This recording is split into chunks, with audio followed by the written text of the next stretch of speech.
Hello, good afternoon. It is Everton Club Call time. The day after Everton were knocked out of the Carabao Cup for I don't know how many times Everton have been knocked out of that cup. Every single time. But yeah, literally every time we've played in the competition. Yeah, we've been knocked out we've been knocked out in the final.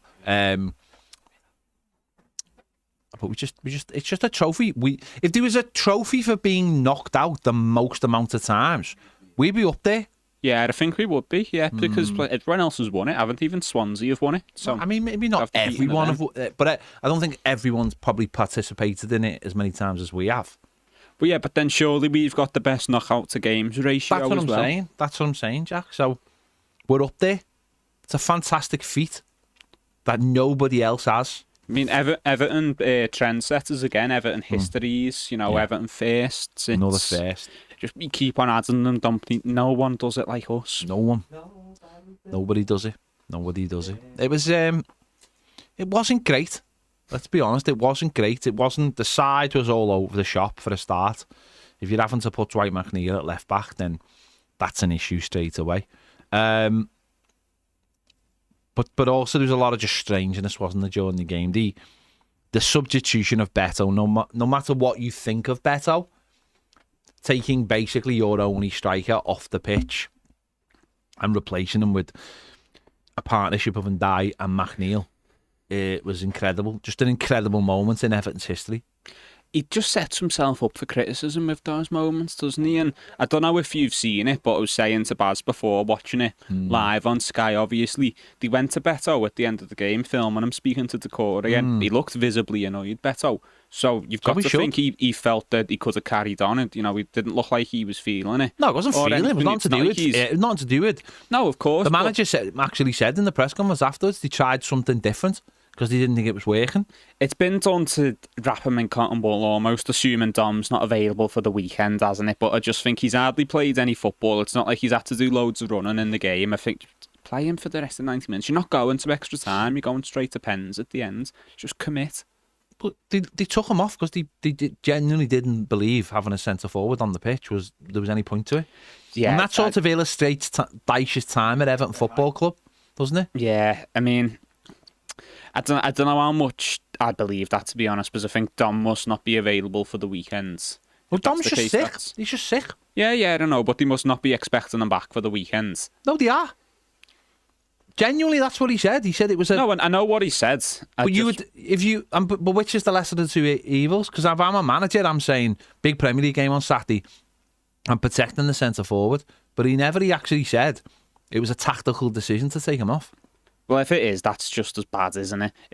Again, arguably worse, like you say, because we carried on going long after he came off, and we went with Ndiaye up front, and he had the odd couple of moments and that, Ndiaye, but he's not a lone striker, especially if you're going long and direct in Route 1. No, it was abysmal. Last night was abysmal. There's no other way around it. Last night was absolutely abysmal. Having 26% possession or something against Southampton's second team is abysmal. They knew what they were doing. They had a plan. We didn't have a plan. We were just...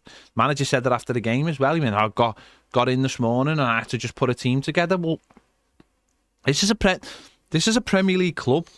You should never have to throw a team together.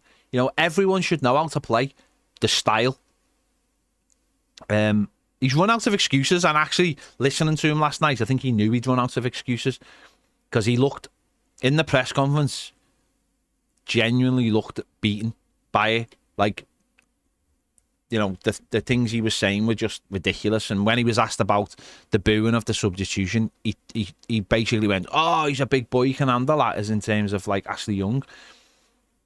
And then Vinny come back to him and went, "Don't think they were booing for that. They were booing because of Beto." Oh yeah, well, me and you. Well, Adney also said about Keane as well, and going, "Oh well, Keane's had critics and but he's playing." And then he went, "Yeah, but what about Ashley Young?" And I think it's bad for him not to acknowledge the boos, obviously. Although it obviously wouldn't have been nice for Ashley Young, the boos weren't for, "Oh, it's Ashley Young." It was, "Oh, it's Ashley Young for our striker." Yeah. That was where the disappointment was with. And there was a audible gasp.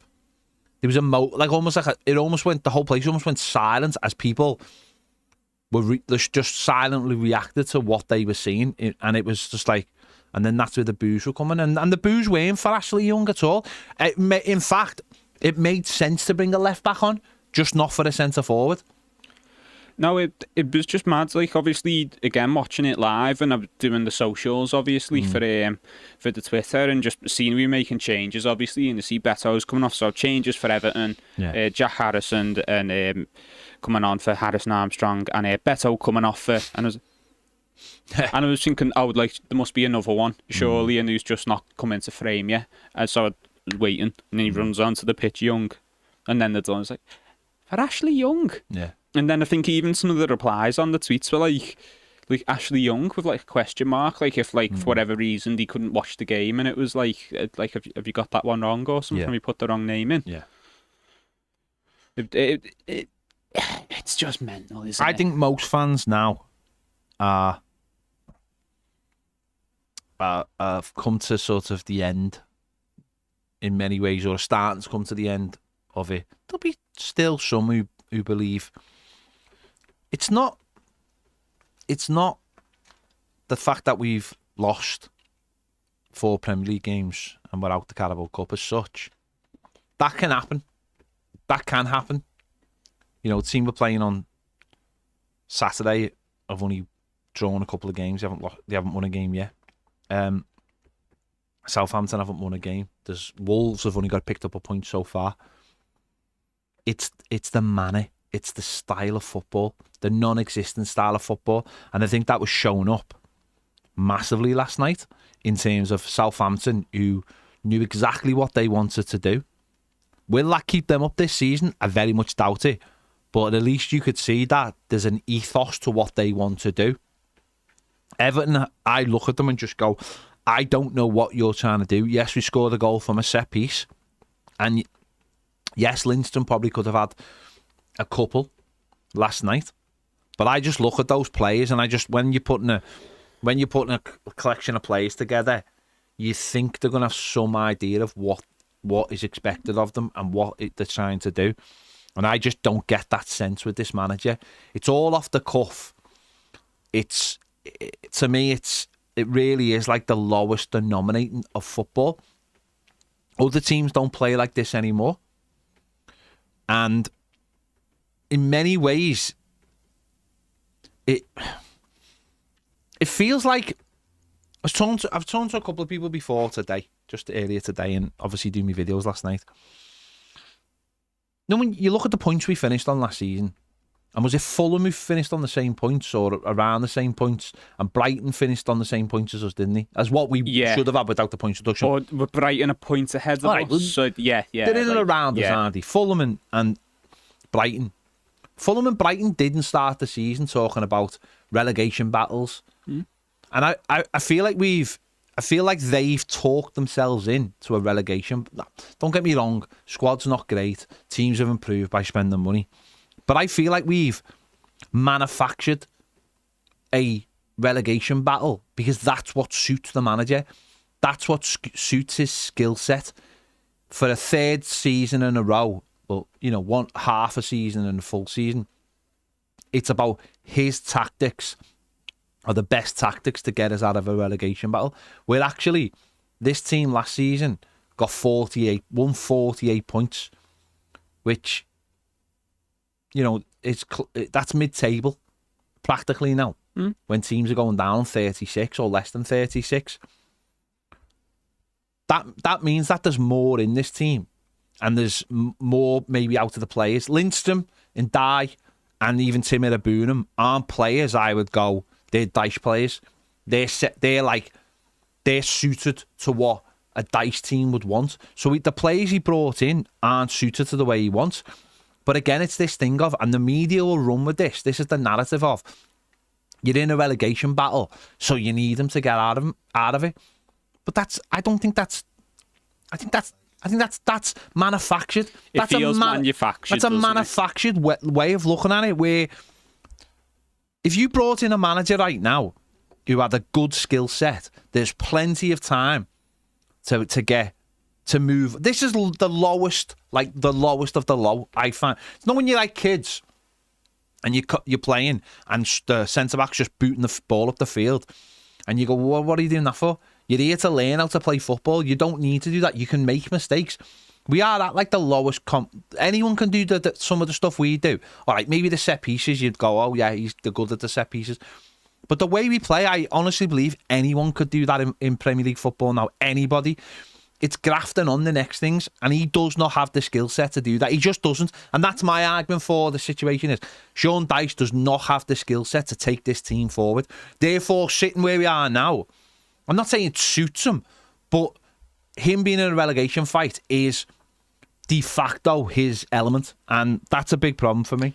No, it is. It does feel quite manufactured, doesn't it? And we're not saying, obviously, that he wants us to be in a relegation fight. He's certainly reverted to what he knows, hasn't he, rather than trying to come out and approach things with a bit more ability on the pitch. It's the old boxing analogy I like to use, rather than coming out and trying to fight behind the jab and to, win technically and break the opponent down slowly. We've just gone straight in and went sound.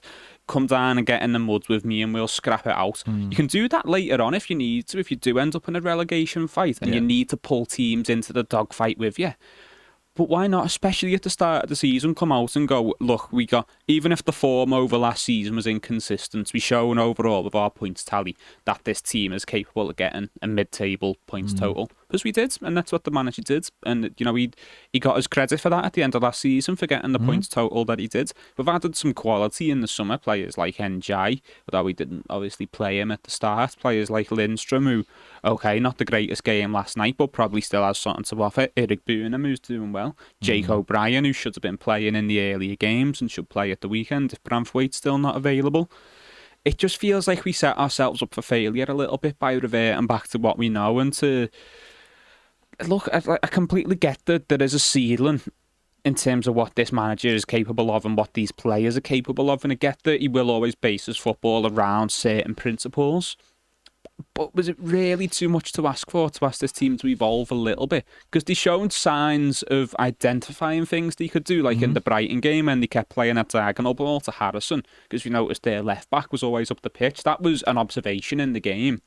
And then a choice we made because of it. We were playing that pass because of it. But we never adapted our shape to facilitate it, because Harrison would always come and receive the ball, but he'd have to turn back inside. And in that time, they've caught up. So it was going, we've tried. We tried to identify a weakness and it didn't work. So we're not going to do that anymore. We're just going to go back to playing the way we do and not really pressing very high and not spending much time on the ball, just going long.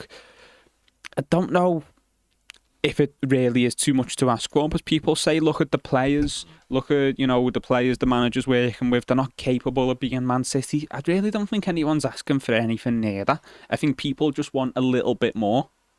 Yeah. Is they capable of that? A lot of these players have played in teams that have been capable of that. A lot of the players, while they've been at Everton, have shown that at times under previous managers, so they are capable. That team Southampton put out last night, I'm not being funny, they were all crap. Oh, they were. They were dreadful. Bad one or two of them. They were dreadful, but they could keep the ball. That's the thing. Because they've been coached. They were dreadful, but they could keep the ball. But man, and they scored off a set piece. Even just man for man, looking at the quality of them, you'd go, championship player, yeah, he'd struggle in the championship. In terms of player quality, there was absolutely none in their side. But they've been coached to play a certain way of football, and they've shown that even if you're not a particularly good player, you can coach them to do certain jobs on a football pitch. But then it's mindset as well, because they were doing nothing till they scored, and then they scored.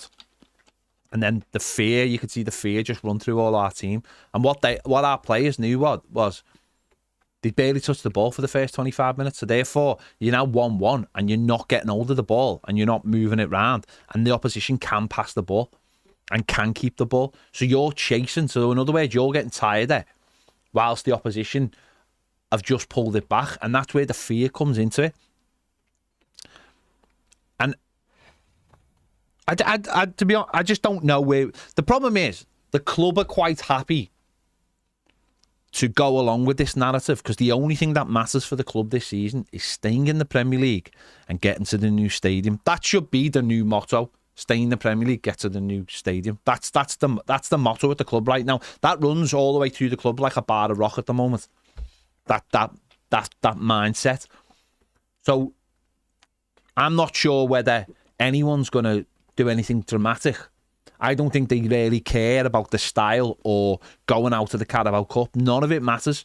That's a few weeks off in November and December now for Everton not being in that cup. They're not bothered. No one genuinely believes we're going to win it, so they're generally not bothered. We know they're not bothered but that's the mindset. But as I said, the problem with that mindset is it lowers the bar, and if you keep lowering that bar, where's it going to end up? I watched fans basically get off last night when Beto got subbed. I seen people just leave. They knew what was going to happen, but not only did they know what was going to happen, they were like, "Why? What's the point? What is the point of being here and supporting this team?" I believe yes, people left before they took the penalties. Well, by me, I believe last night was the lowest attendance at Goodison for about 6 or 7 years as well. So I know part of that is because Southampton didn't take theirs, but normally Everton give that allocation back to us. But Everton have obviously gone, there's no point because we're not selling the tickets elsewhere. So even though it seemed like it was a really good number last night, it was still quite low. So a fan's gonna do more. A fan's gonna do more of that. I think it's a very dangerous situation. Everton are getting themselves in here. They just keep lowering that bar, and my issue with them is when he was at Burnley, every year keeps them up. But who's that suit? Could Burnley have done better? Because when the new owners come in, they went, "This is it. We're not." Burnley must have gone when the new owners come in. The Burnley owners must have looked around and went, "How come they're in the top 10? How come they're comfortably in 12th every year? They're not bigger clubs than us. Why are we always in a relegation fight? Why are we? What's the point in football if this is what we're going to do?"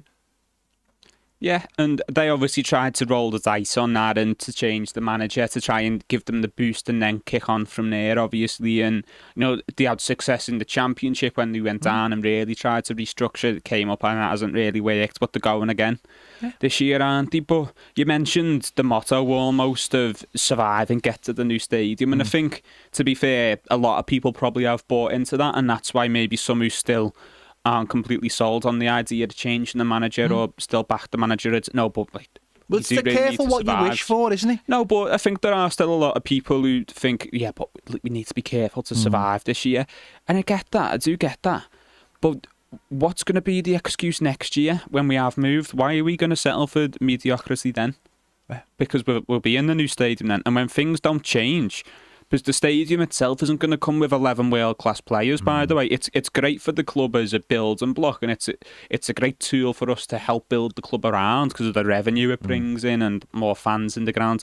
We can use it for a lot of success, but we have to use it. It doesn't just come ready-made. No. It's not the stadium comes with a new football club with 11 brilliant players. We're still going to have to run the club smartly, and the current hierarchy haven't shown they're capable of doing that. Also, just on that. By the way, if you're on Toffee TV Premier and you want to give us a call, please feel free. I'd rather listen to you talking than me talking because there's already a couple of people in here, and what's one more?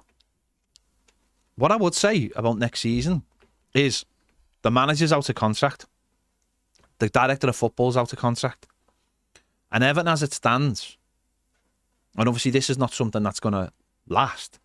Everton have only got 12 players next season as we sit here now. There will be 12 players under contract at Everton next season. So that means a hell of a lot of work has to be done between now and then. And I imagine most of it will be generated off the back of Jared Brantwaite leaving the football club. And that's just facts. That's two massive decisions that need to be made on the director of football and the manager. So someone has to make... So for everyone who says there's no one to sack him, well, who is there to give him a new contract? Yeah.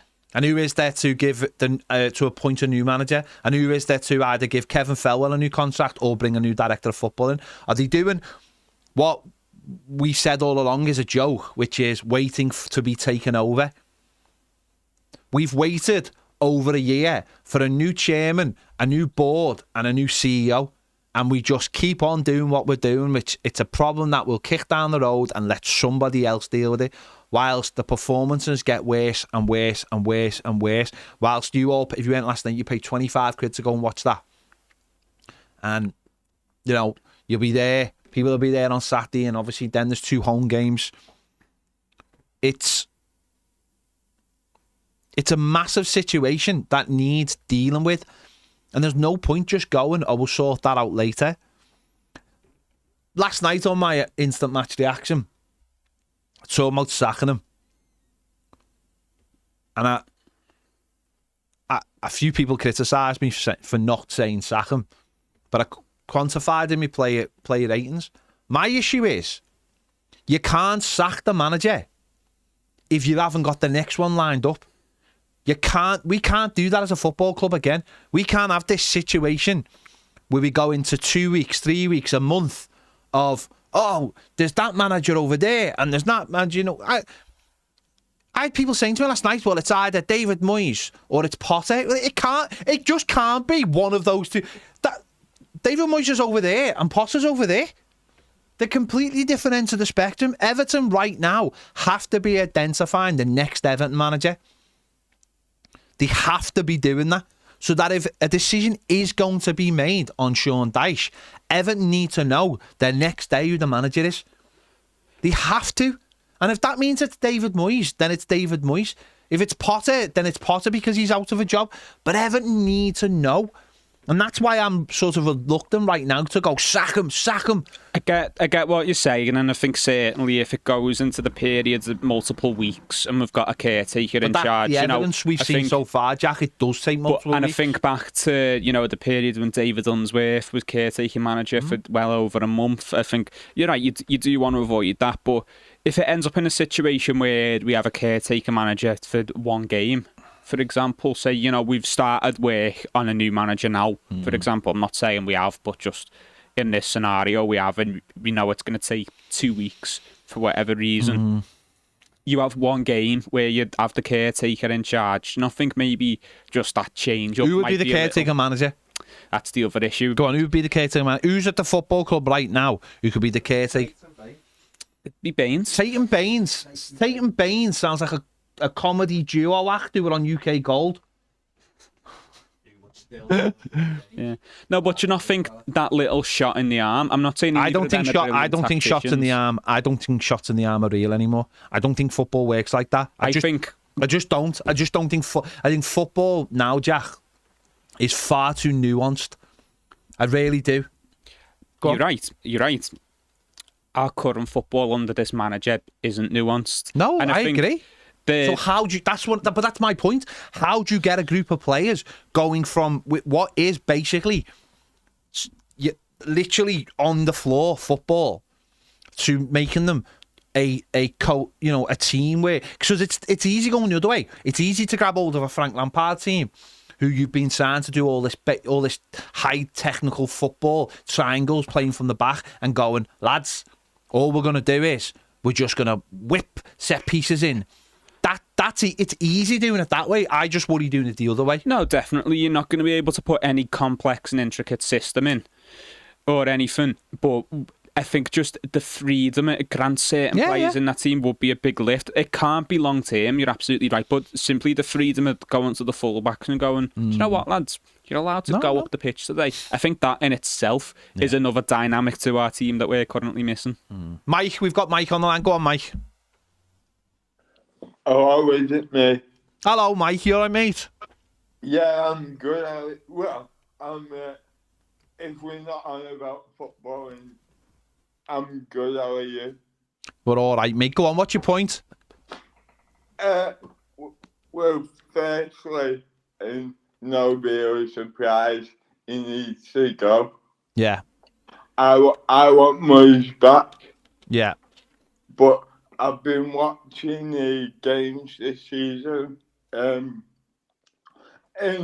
aside from Dyche, not that he gets away with it at all, but I've been watching the games, and there's absolutely no one on that pitch that, when things aren't going our way, no one can turn to anyone, and there's no leaders Yeah, you're going, right. come on, Yeah. we're gonna show it up for 10 minutes. Yeah. Or anything like that. No, you're right, Mike, you're right. They're all a gang of shit artists. I'm glad you said that and not me. Sorry, It's all right. Go on. No, it's fine, mate. I'm just absolutely, obviously, I'm crazy about everything, like we all are, but I'm so annoyed at the way things are. What would you do, Mike? Would you sack him? And if you did, would it be Moyes now or? For me personally, it'd have been gone weeks ago. Yeah. And I think he came on this time last year, and I was calling for Rooney, which might have been a stupid call. but for me, it would be Moyes. Yeah. Definitely. Give Moyes a couple of years. Let him get his style back into the club. It feels like a safe pair of hands, doesn't it? I think that's what why a lot of people would like Moyes, and I know there's loads of people who don't want Moyes and think it's a backward step, but it does feel like a comfortable pair of, like a good, nice pair of slippers, doesn't it? You know what I mean? It feels like someone who knows the football club, someone who understands this position, and someone who can take us forward, and has been in this position with West Ham as well. So I can understand why you and many other people believe he would be the right man for the job. Definitely, because let's be honest, the players on the pitch, even, yes, they're not great, but you can't, no one can tell me that Moyes wouldn't get his team doing 100 times better. No, I think you're right, Mike. I think people forget about Moyes. Obviously, at times he did have some really talented players, but at other times, he didn't have that much to work with, and he didn't always have money to work with. And he did get them playing, and he got results out of them. And people talk about the style of football as well, and people complained about that a lot at the time. But I think compared to what we're dealing with now, it's night and day. And current Everton at the moment make David Moyes' Everton look like prime Barcelona. I was about to agree with you, Jack, on the style of football. Anything's got to be better than what we're watching. Yeah, definitely. I do believe like Moyes would do a better job. I don't. As I said, for a lot of people, I think there's that fear of going backwards is like never,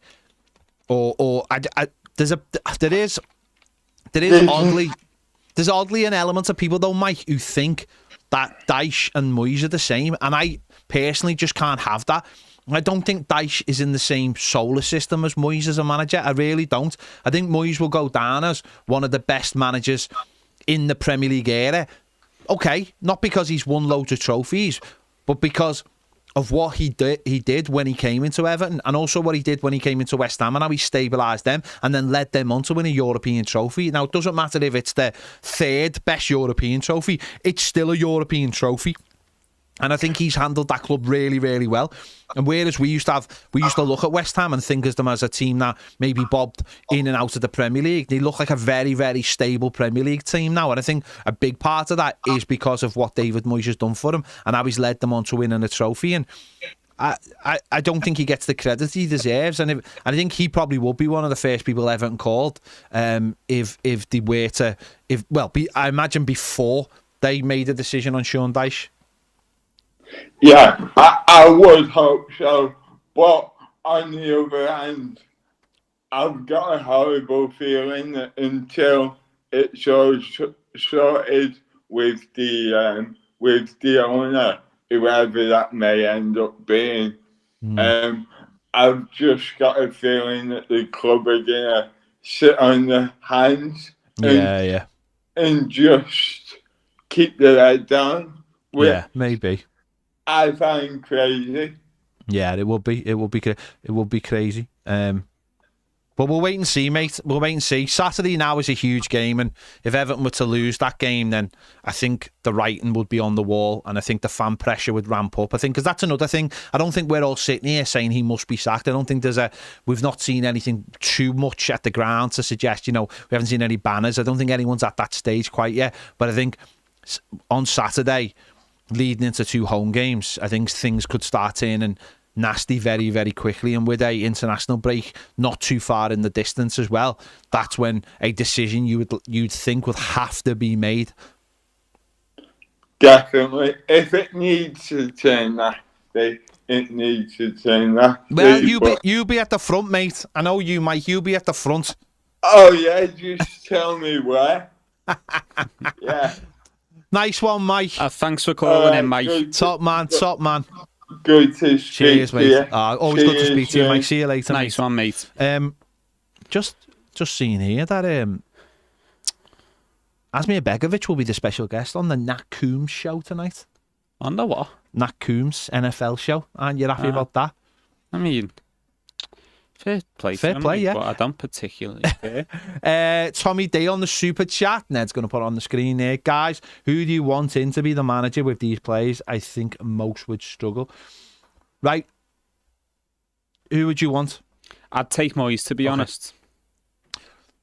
If you were given the opportunity to take, and I'll ask Ned as well, if you were given the opportunity to just have like carte blanche, who would you have? I think Thomas Frank could be a good appointment. I think I like what he's done at Brentford, and I think he is a manager that is almost waiting for his opportunity to go to a club that maybe has a bit more financial muscle. I know that's not been us for a while, but once we are in the stadium, we can, and potentially new owners, we can get the club financially on track. Or Corban at West Brom is a manager I'm a big fan of as well. I heard both of those shots last night, Ned. I think Thomas Frank is... Have you just been watching my videos? No, I don't watch it. I haven't watched it, to be honest. For the sport, yeah. But but you've got to have the right... I think the club's got to have the right fundamentals of a manager like that for him to succeed. I think we're a bit of a poison chalice at the minute. So I think he'd be one to go and get under new ownership. But at the moment, I think with the mess we're in, I think someone like David Moyes, who knows the club inside and out, would be a bit more better. And why can't you get Thomas Frank out of Brentford, we'll by the come way? on to that now. Tommy D, thank you for your super chat, and also big thanks to Big Popper Tree Stump, who has become a Toffee TV member on YouTube. Big Popper Tree, yeah. Ned, is there any way you can give the link to the YouTube members? Maybe we need to start thinking about doing that as well. I can find out. Okay. I would say David Moyes is obviously the obvious candidate.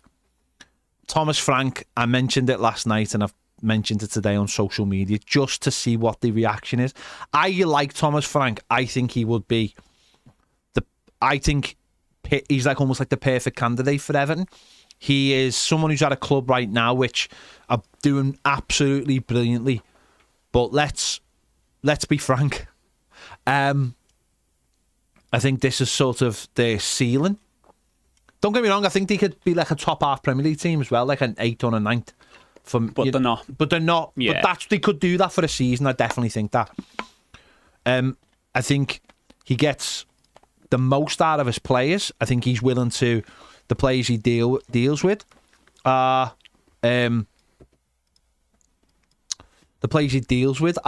sort of players I think Everton could get as well. And I just think he's the right fit. I think he doesn't get flustered. I think the way he handled the Ivan Toney situation is, I think, what a lot of Evertonians, rightly or wrongly, is the way they'd like to have seen us handle the Dominic Calvert-Lewin situation. I think the only real sticking point, and obviously this is something that could change of ownership, but at Brentford he's obviously worked as part of a system behind benefited from that. That'd need putting into place. Yeah, of course, yeah. Well, same with managers. We've like got Craig. Just give me 1 second before we go to Craig. Also, there's a post for all channel members. With the link to the chat room if they want to join. Okay, so if you're a member on YouTube, you can now give us a call if you want as well. Carla, thank you as always. You didn't have to do that, but thank you. What do you think? This is just like pie in the sky. Do you think there's any way in which a prospective owner looks at this situation and this is real pie in the sky and either gets on the phone? I mean, John Texter would get on the phone. But do you think an owner, if they really want this club, this is going to propel them to want it more because they know? Imagine John Texter sitting there or Dan Friedkin sitting there and he's looking at us right now and he knows they're not going to make a decision that he would make or they would make. Yeah. Which is sack the manager. And we know that Roma have sacked their manager today. So do you think there's any way that they sit there and go, I want that place and something needs to be done? I think let's get on with it.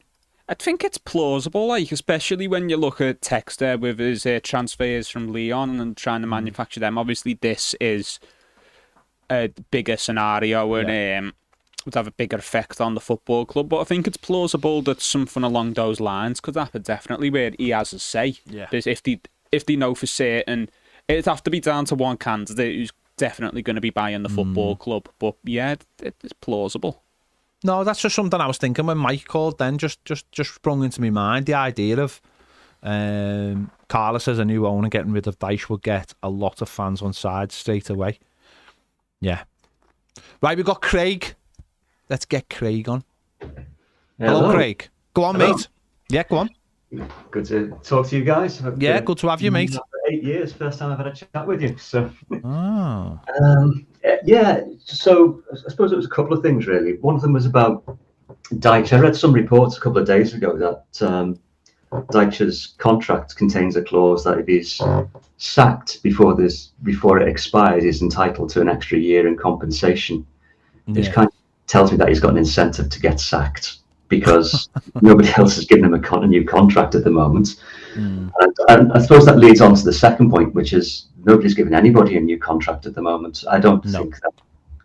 I think you're absolutely right. I think that it's going to be an emergency, before anything happens. Nobody's going to have a manager lined up because they're going to be waiting for the new owner to come in and put whatever his stamp on the club is going to be. No manager is going to want to take it without knowing what the ownership is going to be going forward and having that already in place. So I'm just not sure where they go with this. I mean, things aren't going well, and for sure he's had a lot of mitigating circumstances, but there just doesn't seem to be any direction that I can think that, until the new owner comes in, I just can't see any resolution to any of this. Yeah, it feels like a massive like chicken and egg situation, doesn't it? It just really does, and it feels like that everywhere in the football club. By the way, it feels like that all over the football club. Like this whole, we're not going to do anything till we have new owners, and then it's such a horrible situation, and it feels like that with the ownership situation as well, because it's like no one can buy the club till this court case has been done, and it just leaves us in this really horrible no man's land where we're just literally stuck. And you're right. I mean, is there anyone at this football club that can say you're done, mate, and then hire a new manager, and then that new manager go, well, I know you're not going to be working here soon. You're not going to own this club soon, or you're not going to be working here as a director of football, or whatever it may be. Yeah, it leaves, and I've been saying this for over a year now. Everything is just so short term with this football club. No one's willing to put anything in place because Misheri is just wants to clock out. He wants the clock. People go, well, why did he allow 777? Because he just wanted rid of the football club, clearly, and they satisfied his terms. He just wants free of this football club. It's been a massive burden around his neck for at least 6 or 7 last years. It's become a nightmare situation for him, and obviously the last 3 years have just added more pressure, and he just wants rid of it. He knows he's going to lose around £500 million. £500 million he's going to lose on this football club. It's frightening. It's frightening to think of, but he's, someone somewhere has to make a decision soon, and that's where the ownership situation. has got to be sorted out soon as If I can just jump in quickly on Machidi, you're right, it is going to be a massive, massive loss for him, but it's going to be a much bigger loss if we get relegated. It's still his asset, and he's still looking for a payout alongside the Cotter cover and the desk. The payout's rumoured 50 million, isn't it? It's going to be more difficult to sell this club if we get relegated because the value's going to go down, I assume. The debt situation will be much worse and the earning potential is going to be much worse for at least a year, even longer if we stay in the Championship. So I think he obviously wants to wait until the ownership situation comes in so he doesn't have to foot the bill for sacking him with what little money he may have. But he's going to have to think long term, isn't he? And think this might take a while to get whoever comes in, whoever buys the club. It might take a while because they're both waiting on outside factors. Yeah, but I've got to think long term. I mean, so basically, you know, he's been through a few managers in the last 5 seasons, and I just don't see who's he going to change the manager to. So whoever's going to, while he's trying to sell the club, any manager that's going to want to come in is going to want stability for going forward. And the only way that they can offer something at the moment would be on a part-time basis till the end of the season. Yeah.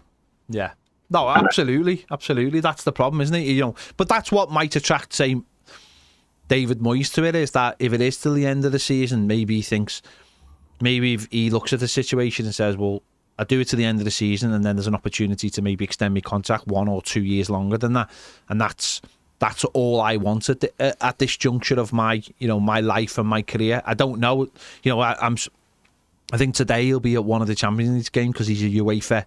I don't know what the term is exactly, but he basically just watches the UEFA games and gets paid for it. Yeah, or something. Yeah, he's an assessor. Yeah, so I don't know who he's assessing exactly. Maybe he's just assessing the facilities in the lounges. I don't know, but surely he wants to. I mean, managers are nuts. That's part of the makeup of them. If they want to do it, it's an addiction. And I think if he was offered it, I'm not saying he would be or he wouldn't be, but if he was, and it was like to the end of the season, I get the feeling that he would take it because that's how he got the West Ham job, wasn't he? He was given it to the end of the season, and then he wasn't given it then, and then he came back and got it again afterwards. So. If it's him, it's him. I think he is the only manager that fits that criteria right now. I think you're looking at a short list of one because I can't think of any other manager that would take this. But he'd have to be out of work, wouldn't he? And the managers are out of work. The only one we have any kind of affinity with is David Moyes. Exactly. So it's not between Potter and Moyes. I don't think Potter's still. I think Potter's still is still somehow hoping. I think Potter hides behind Lee Carsley's house, like shouting, going through his bins looking for something. Scandal. Basically, he's looking for some kind of scandal because he's still collecting his Chelsea payoff as well, isn't he? So he's sorted. Happy days. Yeah. Anyway, that was it from me. Top man. Make sure you give us a call back. Yeah, will do. Nice one, mate. Nice one. Cheers. Liam on the super chat. There you go. Says Frank is the most underrated manager in the Premier League. No, for 1 second there, I thought he meant Lampard. Yeah, but I know he's talking about Thomas. He got them in the Premier League in the first place for the first time in their history, and they haven't been close to relegation battle. How many managers actually do that? Top coach. No, he is. I do like him. I'm not going to sit here being like saying he's the poster child, you know, but I do really think Thomas Frank will get to that point soon where I think Pep Guardiola called him the best manager in Europe on Saturday, which is always the pat on your head that you get from Pep Guardiola. But I do think Thomas Frank is in a very unique position that maybe Everton in happier days, happier times might have looked at. Thomas Frank, maybe after Roberto Martinez, might have been the perfect person for Everton. I think as well, though, in terms of we talk about obviously playing to this team's strengths and trying to be defensively sound, but also giving them a bit more on the ball. I feel like Brentford are a decent example of a team who does that because they're decent on the ball, but they don't play over their means almost. They aren't trying to attempt things they aren't capable of. Yeah. Before we get Gaz on, just want to say I was at the Kevin Campbell Memorial Service there. Ned, just put that picture on for us, please. Yeah, put that one on for us. Lovely service. All his family were there. They were lovely. They were shaking hands with everybody. Ian Woan, Steve Stone, there. Now they've got Nottingham Forest connections with them, so that's probably why they were there. Rather, before anyone goes, well, why wasn't the manager there? They're the Nottingham Forest connection, aren't they? They would have known him at Forest. The likes of Peter Reid, Gareth Farrelly, David Unsworth, Peter Clark, Graham Stewart, Ian Snowden, Alan Irvine. Were all there. I'm trying to think if there was any other ex-players. Franny Jeffers, they were all there. It was really nice ceremony for anyone who obviously couldn't have got to his funeral, and yeah, it was sad, and it was what was really sad is if it felt like it felt like the end, like the definitive, you know what I mean, like the definitive end of it. I know people will always remember Kevin Campbell and stuff, and obviously videos will always be played and stuff like that, and tributes will always be paid. But it felt just like a definitive end, which was really sad. And I'm sure for the family it was, and listen, that's part of the grief period anyway. Is that, you know, and they will have been, obviously and his godmother spoke, and it was like proper sad. Like his godmother, he said he came to see it every single week, and she was very old, she was very frail, in a wheelchair, and that was just like, you know, they walked over and gave her the mic, and she just spoke so lovely about him, and just said how much of a nice person. Also, Red Nose John. You know, we always used to mention Red Nose John in his tweets and stuff. Red Nose John actually got up and spoke. He's a Liverpool fan, and he was brilliant what he said, some of the things he said, and, you know, how much he loved Everton. And he said some of the times he'd come to match with them, Derby days, and he just said, like, he'd get swamped and the road would need to be shut and stuff. So it was... No, you'd often see videos like that, wouldn't you, if he'd be outside the ground and people swarming him, because he was just absolutely loved, wasn't he? But, you know, his name will continue to be sung on by Everton fans in the stadium for generations, just like it has been. And while it is tremendously sad, I think, you know, everyone in the fan base has shown their love for Kevin Campbell and will continue to do so for a very long time. Yeah, it was a nice afternoon, if you can call it that. Right, we still got Gaz? Yeah. Go on, get Gaz on. Hello, can you hear me, lads? Well, we can hear you now, Gaz. Go on, mate. You just cut me off at the knees there, talking about Kevin being nice, because I was just about to unload on Dyche. No, you can still do. Well, before you do unleash on, how are you? How are you feeling? Yeah, I'm all good, mate. All good. Getting there. Good man. I've not used my wheelchair now for about 2 weeks. All on crutches, all walking. So yeah, getting there, mate. Getting there. Top man. Stuff. Go on then. Rant away.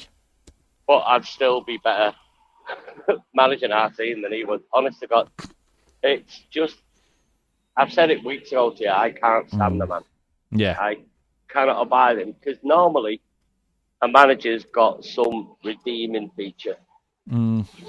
Just one thing that you think, well, like Martinez, we liked him. He was a nice guy. Yeah. Koeman, again, he was a great player. So that's something to redeem. Rafa, even had a fast tag. Won the Champions League with them. So he's got his. What redeeming feature has this guy got? He plays shite football, and we lose. Yeah. If you're going to play shite football, you need to win. Yeah, you do. Because otherwise, it's unacceptable. Yeah, you do. Like I say, you can play shite football and win. And we've done that a few times. But he's playing shite football and losing. And miracle workers at the end of last bollocks.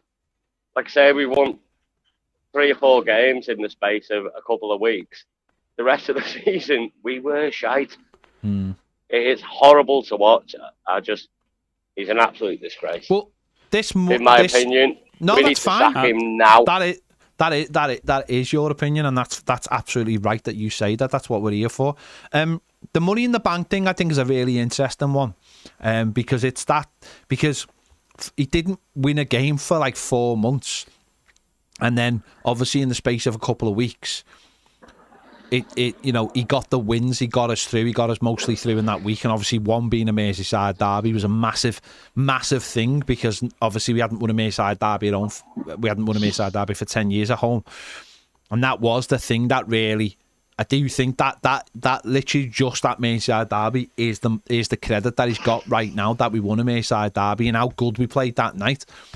But when people say he's got credit, it was it was the space of like 2 or 3 weeks, and that's not something I think you can really you can't go overboard about that. I mean, what's funny is I remember walking out the Burnley game. We won 1-0 obviously, but Luton had won, and a lot of people felt really deflated after that. They were like, we only just won that and it was terrible. And then we went into the Chelsea game and got battered, and that's where there was a line drawn where like he had to win, and then obviously Forest, Liverpool. And by the way, I never said he had credit, Ped. No, Never just saying. No. Yeah. I'm saying this is what other people are saying. Other people are saying. They say he's got money in the credit in the bank. This is what's keeping him in the job. This is where if you listen to mainstream media and they go, "Oh no, you got to keep him. He did an amazing job." Again, it's that thing of like, he did an amazing job, and it's like, did he really? But you had to but you had to sort of. I think from this side of the table, you have to factor in the points deduction, because people go, "Oh, you got a points deduction. You don't know what psychologically you did," and you have to go, "Well, you don't know what psychologically that did, good or bad," and you have to factor all those things in. But I think once the season finished, there was a line drawn again. That was that last season, and this is this season, and you have to go into the next season, especially when you finish the season well. I think you have to go into the next season and be like, have a start like Forest, where you get a couple of wins, one fluky, one maybe deserved, and a couple of draws. You can't start a season losing 5 out of 6 games and go, "I've got credit in the bank." That's not how football works. Yeah, well, and just on... Go on, sorry, Gaz, go on. I was going to say, apparently he can. And it's all right, because Mashiri's not asked, not even looking. And that's why the fans need to stand up and make it clear that we won't accept it. But we won't, because half of them do accept it. I see on social media, you should avoid it. But people saying, no, he's the best we can. Absolute bollocks. Honest to God. We've been dumbed down, mate. We've been dumbed down into a situation where it used to be finishing off 6th or 4th, fine, and then it was 10th, and then it was 12th and 13th, and now it's like, as long as we stay up. And that is the mantra of the football club right now. I know that for an absolute fact, that the mantra right now at the football club is stay up, get into the new stadium. It's like one of those slogans that the knobheads at the Tories used to throw around, honestly. Like Build Back Britain, or, I don't know, fuck the immigrants, whatever they were doing that week, whatever slogan they had that week. It's exactly the same. It's like stay up, get into the stadium. That's all that matters for these people at this football club, and that's worrying. Because I mean, for a lot of people, that is just like, there's 3 worst teams. It's like, is that where we are now? Is that what I've paid my £600 for this season? Is to just see us stay up? Is that what I've paid that money for this season? Is that what people are paying to go away games up and down the country and buy £90 kits and buy bloody stupid boxes with your name on that cost £75 and all this stuff and all the other shite they're trying to throw at you because it's the last season at Goodison Park? You know what I mean? It's like, is that what we are now? Is that just stay up and get to the new stadium? Honestly, and I do all that shite as well. Like, you buy your square at the ground and you do all that shite, but who's actually invested in us staying up? None of the board. Yeah. Permanent. Dyche will be fucking gone. Mashiri will be gone. Who's actually invested in us staying up, apart from us fans? The players aren't asked. They're on a contract. Who's invested? I think it just feels like, I mean, obviously, we have to stay up. I mean, obviously, that's part of Everton have to be in the Premier League. but it's the sales pitch, isn't it? It's the sales pitch for him selling the football club. It's a Premier League club. It's a Premier League club. He's going to sell it before that. The sale will go through this year. But maybe he believes that it will be a lot more protracted because of the situation. But regardless, you're right. You're absolutely right. Because anyone looking at us now would go, I don't really want to give you that much money because you could go down and I have to sort that out. That'll be my problem then. Or I have to throw a load of money at the team in January to keep this team in the Premier League. So that's if I have to spend 50 million in January, that's 50 million I want off this club, and he'll be going, no, you're not having it for 50 million cheaper.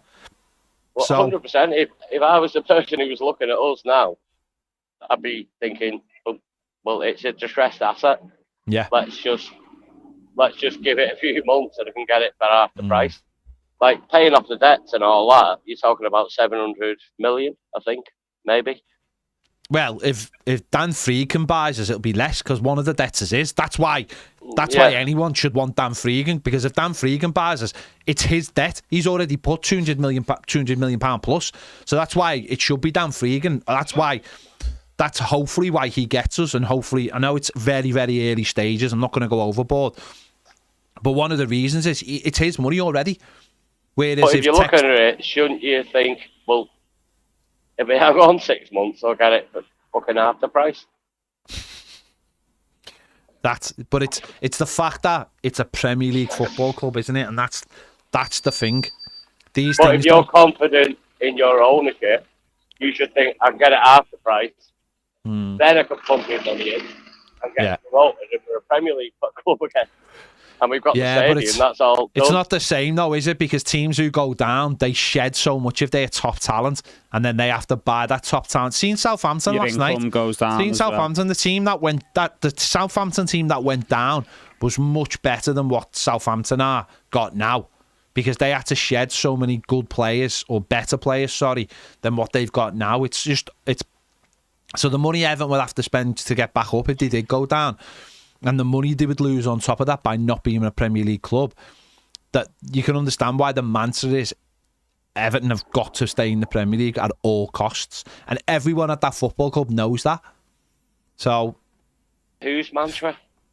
That's Everton's mantra, mate. No, that's the football club's mantra, is that, right? Forget about us. The football club? The football club is everybody. That's the message that's coming from the top. Forget about us. We don't matter, mate. We don't matter in exactly, but who's at the top? We don't. Well, the director of football, Colin Chong, and whether you like it or not, Mashiri still is driving. It's a bus with two wheels on it, and it's like one of those buses you see in like an Asian countries that go really, really close to the side of the cliff and have like 80 million people on. That's what our bus is like right now. And honestly, that all it is stay in the Premier League, get a new stadium. That's all they care about. We've got no one at the top. We've got no one at the top. We have though. We've got no one running this club. We have though. Technically, we have got people running the club. They mightn't have the power to do certain things, but we do have people who do run this club day to day. We do have people still in positions. We do have people like Kenyon, and we still have people on the board. And Colin Chong is a real person, even though he seems like he's AI. I actually see him today. There are real people still there who do make real time decisions. It's just that there's a lack of actual genuine sort of direction at the football club. But people are still making decisions, and people are. It's just that they're not willing to make the big decisions, and those decisions are sacking the manager or whatever. There's still someone tentatively running the bus, but as I said, the bus is on the edge of the cliff right now. But that is honestly, it'll be all right on the night once we get to the stadium. That's the theme. That is the running theme of the football club. Just get us in the stadium. They probably repeat it. They probably, before they go to work, look in the mirror and slap themselves 3 times and say it. Well, like I say, I've had my little rant. I feel like I've broke you, guys. I feel like I've broke you. I was broke anyway, mate. Honest to God. But I could see, I forget his name, the guy, I've seen him at the Premier Nights. He's setting his guitar up, so I'll pass it on to him. Oh, okay, mate. All right. He may Nice one, provide Gaz. more entertainment. Nice one. See you later. See you later. Nice one, Gaz. All the best. Who's that Chris setting a guitar up? Yeah. What's he setting a guitar up for? I don't know. What are you doing, Chris? Sort your life out. Are we waiting for Chris, or are we just gonna? Are we getting Chris? There's someone next, but they didn't give. No, No, get whoever's next on. Come on. Are we carrying on? 6, you know.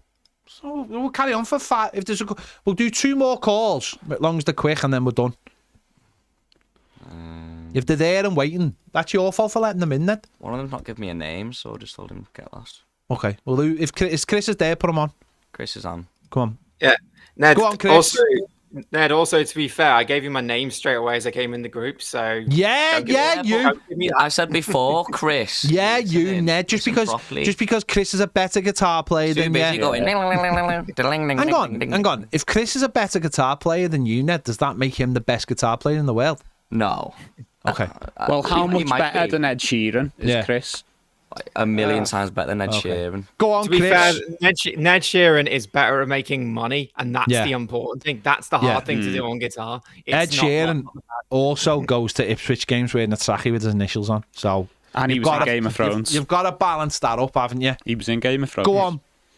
Yeah. 2 things. First of all, I went to the game on Saturday, and my God, the service at Villa Park is appalling. I got there about 5 o'clock, like I think about 4:30 or 5, something like that. No, it was about 4 about 5 o'clock rather. It took me an hour to get to my seat. I started queuing, and then they closed one of the turnstiles, so they put me through the next one. That took me 20 minutes to get through. Then the guy in security, once I got through, they told me it was the wrong one, so they made me come out of the stadium again and go into the queues. After 20 minutes after kickoff, I finally get to the turnstile to go to my balcony, and the ticket wouldn't let me through. The security told me I had to go to the ticket office. Yeah. Yep. And the ticket office they told me I had to go there in order to like revalidate it. Oh yeah. That had closed. So why they told me to get there, I don't know. So then, bearing in mind, like Dwight McNeil has already scored by this point. So then I have to go back and just literally beg someone from the like Everton like side of like who's managing the security that day to just let me in. And like you could see I was legit and like I hadn't nicked the ticket or anything like that. So I didn't actually get into my seat until 25 minutes into the game. I just sat down as Dom scored. You literally missed all the best bits. That's nonsense. Exactly. Isn't it? And this is the club that's charging £92 for Champions League tickets. Are you taking the piss? Someone worse than us, yes. I know. Although it's not on the pitch. I'm not on the pitch, obviously. Like, on the pitch. Oh, my God. But no, I had to have that rant because... like Good, right, mate. It's right. I'm sorry, but like that cannot be allowed. Like for any away fan, like at our stadium, any stadium, that is ridiculous. On the manager situation, the thing you said that was most correct for me, Ped, yesterday was... if you're going to like do anything with Dyche, there has to be a plan in place. I don't think you can just sack him and then just kind of go, okay, now we're going to start looking, which our club has been very guilty of doing in the past. There has to be a plan in place. The other thing as well is, whilst I understand why people are saying nothing's going to happen until the new ownership happens, the thing that Gaz said, which is absolutely right, where this asset will just keep devaluing if we keep losing games. And I think our owner and Kevin Thowell do also need to look at that situation and think this can't go on, because whoever we also need to be appealing for that manager anyway as a project. So they may, like, even before the ownership situation, it may be a case of, if it looks like the deal is about to be done with whether it's Friedkin or whether it's with Texter, maybe they just go to them before and said, look, whilst I'm the owner, if you sort the cash out for it, because bear in mind, we're talking about people who can loan the club 200 million quid here. Loanership for fees for a manager. We're not like that. That's drops in the ocean for these guys. Maybe it's a case of going, right, who do you guys want if this is to happen? Agree on one, lads. Come on, Perry's just agree on a manager who we can have, and whoever takes over gets him. Absolutely. I mean, the guy I would go for, I mean, it'd be hard to get because of, like, we're talking a guy who's just won the Champions League a couple of years ago. I'd be looking at someone like Tuchel. I mean, it'd be a very hard sell to him, because you're talking like from Bayern. He's just been in at Bayern Munich. He's just been in at Chelsea. But with the new stadium on the horizon, if you actually like say to him, this is the project and this is where we're going to be capable. I mean, if you look at like Emery, like when he went in at Villa, I mean, the guy was at like Arsenal beforehand. He was at PSG beforehand, and he went to Villa, and look at the job he's done. If there's anything we can do where like whoever the new ownership is, and they can pitch it to someone like a Tuchel and say, this is the direction we're going to go, and this is how we're going to be able to build this squad. That's also the kind of character we can look at. And again, he's a defensively minded coach. Like he's built, like a lot of the wins he got for Chelsea were pretty much, a lot of them were just 1-0 wins. He never really lost a lot of games high scoring. That's another, like the Frank shout I absolutely love as well. I love someone like him managing our club, but I don't think Tuchel is as far-fetched if Everton get an owner who's got money, and if I know people might go, always if Tuchel come here, genuinely, if Everton had money and were organised the right way and had the structures in place and didn't have any debt, then yeah, Tuchel would be hard to get, but I don't think it would be necessarily. It's not impossible. It's not impossible. Because it's the Premier League. With the success he's had in the past, he might think better jobs might become available for him. Is the only thing. That's the only thing. The only thing. But then, where right now would Tuchel go? That there's only one club I genuinely think where Tuchel would go or would be waiting for, and that is Manchester United. That's the only place where he might be thinking, I'll get that job if I am gone. He ain't going to. He obviously he's just done Bayern Munich. Italy, I don't know whether Italy would suit him because of this, because of they're just not in contention. But I mean, neither at Everton. He's not getting Barcelona. They've just got a new manager. He ain't getting Real Madrid. They've got the sights set on Alonso, or maybe I think Klopp. Yeah, and I just Arsenal. No, he ain't going back. He ain't going to Arsenal. Atletico in the future, maybe. I don't think Simeone's going anywhere. There. I think Simeone's made peace with. He's going to stay there, and they're going to stay with him. I think Tuchel isn't. By the way, Tuchel might suit Everton also because I don't think he's a long-term manager. I think he's like a 2-year manager. True. So I think if he got a big payday to come to somewhere like Everton, I think it might suit everyone. Is that sort of going back to where we were 8-9 years ago? Well, he's a lot better than a Koeman. Yeah, he's got the record to back it up as well. He's not quite an Ancelotti, obviously, but he's won a Champions League. For me, I do think he's one of them that might just go, yeah, there's nothing else going on. I like the Premier League. I've done it before. I like the contest. I like, okay, is it Champions League football? No, but I don't remember Aston Villa having Champions League football when they rung Emery. Exactly. They had money. They had money, and they said, look at this squad, it's not half bad. And they seduced them and basically said, listen, this gaff's yours, mate. Everton next season could have no director of football and will need a lot of players. That's not a bad role for a new manager to go in. Who do you want? Who do you want? And who do you want as your director of football, by the way, as well? We'll sort your director of football out, someone you like, and we can go looking for your kind of players because we need about 8 or 9 new players at the very, very least. So I don't think it's as far-fetched, but obviously right now, under these circumstances, there's no chance. But 100%. But Everton with a new owner who clears the debt, going into a new stadium, it could just tempt someone like Tuchel if there's nothing else knocking about at that moment. These people hate being out of jobs. They hate it. They knock around for about 3 months, beginning of the season, and wait for someone to lose the job. But I just don't see anyone apart from maybe Manchester United. So yeah, absolutely, and I think he's the kind of manager which I think the fans would buy into well. Just the way he conducts himself, like he like when his teams, like when I've seen like Chelsea score in like derbies in London and stuff, Tuchel goes absolutely nuts. Yeah. Like he, for all we know, he could be similar to what we've been looking for a while, which is like I know we don't want to compare ourselves to that lot over the road, but like what Klopp was to Liverpool, we need a similar character like that for us. We need a figurehead. Carlo, in different circumstances, could have been that figurehead, but the problem was obviously it was COVID, and we couldn't build on that relationship that we'd built with them. You can't have that relationship with people when if you're not in a stadium. So, you know, but it's a good shout, mate. It's a good shout, and we just need to get the off the pitch stuff sorted.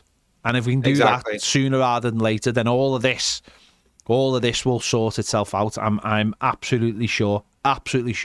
So, 100%. Nice one. You one. guys go. Nice one, Chris. I hope you have a better experience at your next away ground. So there you go. Nice one, guys, mate. thank you. Nice one. Take it easy, Right, guys. we're gonna go because Ned's gonna run round, pretend to play football. Chris is that kid in that PlayStation chat who's late for playing Wonderwall, and you're like, who's that playing guitar? I'm trying to play games here. I've never had that person. Well, you need I've never had you need that some ever. PlayStation friends then. Yeah. I haven't got PlayStation friends. I've got I'm real PlayStation friends. I sleep in a big bed with my wife. I play Right. I've got a wife. Right, Jack's got to go. Ned's got to go. That means I've got to go. Thanks for watching. Catch you tomorrow, 1 o'clock on YouTube. See you later. Bye. Actually, it'll be more like 2 o'clock because it's press conference. See you later.